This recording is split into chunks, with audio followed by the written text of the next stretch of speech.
It's pumpkin season, and guess what? I'm gonna show you how I make pumpkin muffins.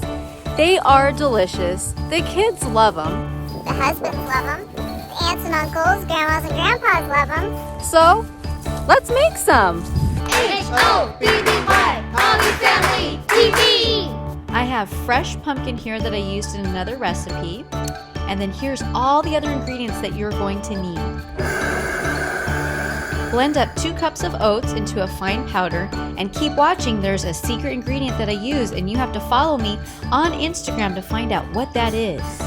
Add about half a cup of almonds to the blender, grind it up, roughly about half a teaspoon of salt, and here's my secret ingredient. Remember, follow me at HobbyMomTV on Instagram to find out what that ingredient is. Next, add 1 teaspoon of baking powder and half a cup of brown sugar, or you can use the Splenda blend. Then you're going to want to add 1 cup of yogurt of your choice, 2 eggs,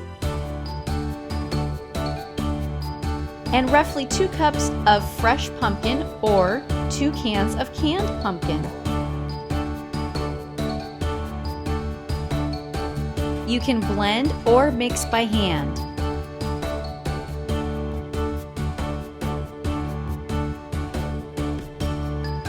Next, you're going to line your baking cups, and these are my favorite brand. I like to use a silicone blender spoon and a regular spoon to help put the recipe inside the baking cups. This makes it go much faster and cleaner.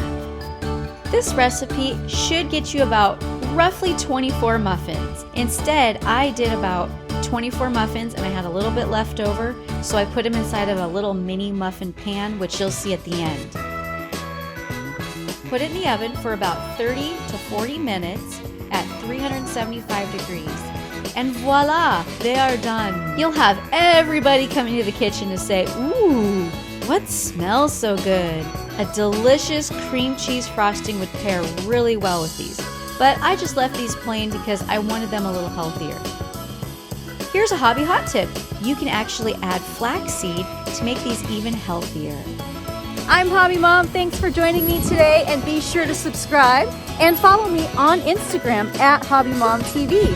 Leave in the comments your ideas of different recipes you want me to do, or some tips and tricks that you like to incorporate in your pumpkin muffins. I'll see you on the next show.